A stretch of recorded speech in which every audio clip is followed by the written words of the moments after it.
கர்த்தருடைய பரிசுத்த நாமத்துக்கு மகிமை உண்டாவதாக. நான் அவமானப்பட்டிருக்கிறேன் பிரதர். அவமானப்பட்ட இடத்துல என்னால் தலை கூட காமிக்க முடியலையே, அந்த இடத்துக்கு போகிறதுக்கே வெட்கமாக இருக்குது அப்படி நீங்கள் நினைக்கிறீங்களா? கர்த்தருடைய வசனம் சொல்லுகிறது, நீங்கள் எந்த இடத்துல அவமானப்பட்டீங்களோ அந்த இடத்துல தேவன் உங்களை கனப்படுத்துவார். வார்த்தையோடு தினமிட நிகழ்ச்சிக்கு உங்களை வரவேற்கிறேன். இந்த காலை வேளையில் கர்த்தருடைய வார்த்தைக்கு நேராக நாம் கடந்து செல்லலாம்.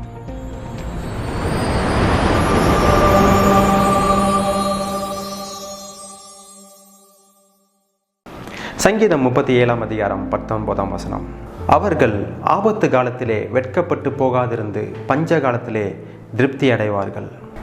அவர்கள் ஆபத்து காலத்தில் வெட்கப்பட்டு போகாதிருந்து, அதாவது நீதிமான்களாகிய நாம் ஆபத்து காலத்தில் வெட்கப்பட்டு போகாதிருந்து பஞ்ச காலத்தில் திருப்தி அடைவார்களாம். இந்த ஆபிரகாம் நீங்கள் எடுத்துக்கிட்டிங்கன்னா, அபிமெலேக்கு ராஜாவிட்ட போக போதும் தன்னுடைய மனைவியை சகோதரின்னு சொல்லி அந்த கேரார் ஊராகிய அபிமெலேக்கு ராஜாக்கிட்ட அவர் பொய் சொல்கிறாரு. அதில் மாட்டிக்கிட்டோடனே அங்கே ஒரு பெரிய ஒரு அவமானம் பாருங்கள். அந்த புறஜாதியாகிய அந்த ராஜா ஆபிரகாமை கடிந்து கொள்கிறார். அங்கே ஒரு அவமானம். ஐயோ, நம்ம நிறைய டைமு நம்ம தேவனை நம்ம சார்ந்திருக்க போதும் சில காரியங்கள் நம்ம தவறுதலாக செய்ய போதும் அங்கே தேவனுடைய நாமம் தூஷிக்கப்படுகிறது. இப்படி நம்ம பண்ணியிருக்கக்கூடாது. அங்கே அவர் டெஸ்டிமோனி ஃபெயிலியர் ஆகிடுச்சு. அவருடைய நட்சாட்சி அங்கே கெட்டு போயிடுது பாருங்கள். அப்போ அங்கே அவமானப்பட்ட இடத்துல அடுத்த அதிகாரம் ஆதியாகமம் 21 அதிகாரத்தில் தேவன் ஒரு காரியத்தை செய்கிறார் பாருங்கள். பல நாட்களாக மலடியாக இருந்த சாராளுக்கு தேவன் ஒரு குழந்தையை கொடுத்து ஈசாக்கு என்ற ஒரு குழந்தையை கொடுக்குறாரு. இதெல்லாம் அபிமெலேக்கு ராஜா பார்த்துட்டே இருந்து ஒரு வார்த்தை சொல்கிறாரு, கர்த்தர் உன்னோடு இருக்கிறார். அந்த வசனத்தை நம்ம பார்ப்போமா? ஆதியாகமம் 21 அதிகாரம் 22 நீ செய்கிற காரியங்கள் எல்லாவற்றிலும் தேவன் உன்னுடனே இருக்கிறார். பாருங்க, ஒரு புறஜாதி ராஜா ஆபிரகாம்கிட்ட வராரு. நீ செய்கிற எல்லா காரியங்களையும் கொஞ்சம் வருஷத்துக்கு முன்பாக தான் அவர் கடிந்து கொள்கிறாரு. அவமானப்பட்ட இடத்துல தேவன் உயர்த்தி வைக்கிறார் பாருங்க. தேவ பிள்ளைகளே, ஒருவேளை நீங்கள் எந்த இடத்துல அவமானப்பட்டீங்களோ அதே இடத்துல ஒருவேளை சில மாதங்கள் ஆகலாம், சில வருடங்கள் ஆகலாம், ஆனால் கர்த்தர் அதே இடத்துல தூக்கி வைக்கிறாரு. ஒரு ராஜா பயப்படுறார் பாருங்க, ஆபிரகாமை கண்டு பயப்படுறாரு. ஆதியாகமம் 21 அதிகாரம் அதே அதிகாரம் 23 ஆகையால் நீ எனக்காவது என் குமாரனுக்காவது என் பேரனுக்காவது வஞ்சனை செய்யாமல் நான் உனக்கு செய்ய தயவின்படியே நீ எனக்கும் நீ தங்கியிருக்கிற இந்த தேசத்திற்கும் தயவு செய்வேன் என்று இங்கே தேவன் பேரிலே எனக்கு ஆணையிட்டு கொடு என்றார். பாருங்க, கிங் அபிமெலேக் காட் ஃபியர்டு. ஆபிரகாமை பார்த்து பயப்படுறாரு. பயந்து நீ என்கிட்ட உடன்படிக்கை பண்ணு, நீ என்னை எதுவும் செஞ்சிடாத. பாருங்கள், தேவன் எப்படி உயர்த்தி வைக்கிறாரு. அதே போல் தானியேல் இந்த பாபிலோன் தேசத்தில் அடிமைகளாக சிறைப்பிடிக்கப்பட்டு போனாங்க. அங்கே பெரிய ஒரு அவமானம் பாருங்கள். ஒரு அடிமைனா ரொம்ப, அந்த காலத்தில் அடிமைலாம் ரொம்ப கேவலமாக ட்ரீட் பண்ணுவாங்க. அந்த இடத்துல நேபுகாத்னேச்சர் ராஜா அவர் பார்த்திங்கன்னா அவருடைய அரண்மனையில் சில பேரை வைக்கிறாங்க.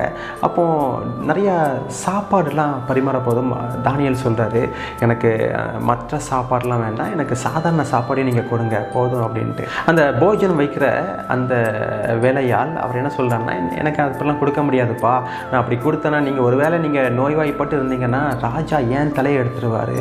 ஆனால் பாருங்கள், தேவன் அங்கே வெட்கப்படுத்தலை.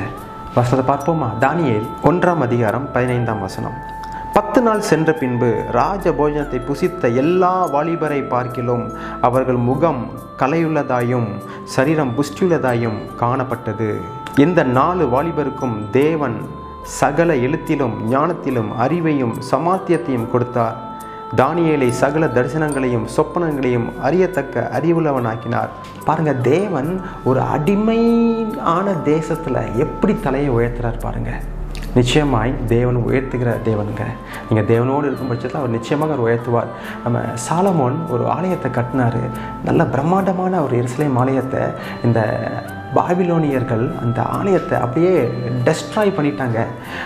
எந்த இடத்துல அழிச்சாங்களோ கரெக்டாக 70 வருடம் கழித்து ஜெருபாபேல் என்ற ஒரு தேவனுடைய ஊழியக்காரன் மூலமாக, எஸ்ரா, நெகேமியா போன்றவர்கள் மூலமாக திரும்பவும் அதே இடத்துல, எந்த இடத்துல கர்த்தருடைய ஆலயம் இடிக்கப்பட்டதோ, எந்த இடத்துல கர்த்தருடைய ஆலயம் சுரண்டப்பட்டதோ, அக்கினிக்கு இரையாக ஆனதோ, அதே இடத்துல கர்த்தர் அப்படி தாங்க செய்வார். அதே இடத்துல சேம் பிளேஸ்.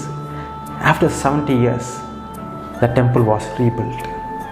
இதே மாதிரி கர்த்தருடைய பிள்ளைங்களே, உங்களுடைய வாழ்க்கை சுரண்டப்பட்டிருக்கலாம், உங்களுடைய வாழ்க்கை அழிந்து போயிருக்கலாம், உங்களுடைய வாழ்க்கை அழிந்து போய் தரமட்டமாக இருக்கலாம்.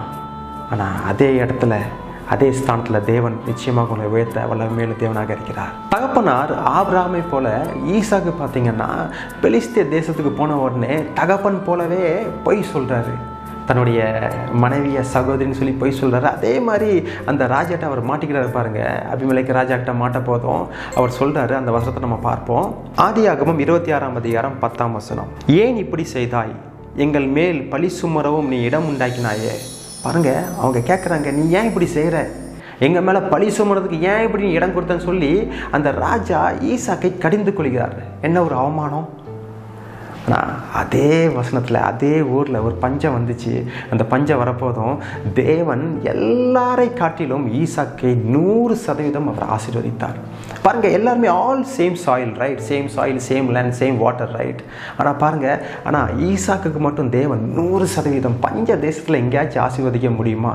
நிச்சயமாக பஞ்ச தேசத்திலும் நம்மளை திருப்தியாக்கிற ஒருத்தர் உண்டுன்னா அது ஆண்டவராகிய இயேசு கிறிஸ்து. ஹல்லேலூயா! பஞ்ச தேசத்தில் அவன் விதைத்தான் 100 மடங்கு. சாதாரண 50 மடங்கு 60 மடங்கு ப்ராஃபிட் இல்லைங்க, 100% ப்ராஃபிட் தேவன் கொடுத்தார். தகப்பனார் வாழ்க்கையிலையும் பிள்ளை வாழ்க்கையிலையும் தேவனை எவ்விதமாக ஆசீர்வதிச்சார். பார்த்தீங்களா? எந்த இடத்துல அவங்க 2 பேரும் அவமானப்பட்டார்களோ ஆபிரகாம் ஈசாக்கு, அதே இடத்துல தேவன் உயர்த்தினார். ஆபிரகாம் ஒரு பலிபீடம் செலுத்தி அந்த இடத்துக்கு ஒரு பேர் வைக்கிறார், எல் ஓலாம். ஆதியாகமம் 21:33. ஆபிரகாம் பெயர் சபாவிலே ஒரு தோப்பை உண்டாக்கி சதா காலம் உள்ள தேவனாகிய கர்த்தருடைய நாமத்தை அவ்விடத்தில் தொழுது கொண்டான். பாருங்க, எவர்லாஸ்டிங் காட். ஆண்டவரே, நீர் தான் நித்திய கடவுள், நீர் தான் சதா காலம் உள்ள தேவன்.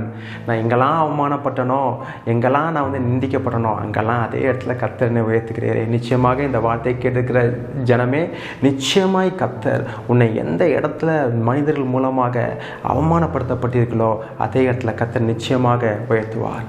I hope this video will be very blessed to you, and please share this video to your friends and neighbors and let them also be blessed. Thanks for tuning into this episode. God bless you. Bye from Diman.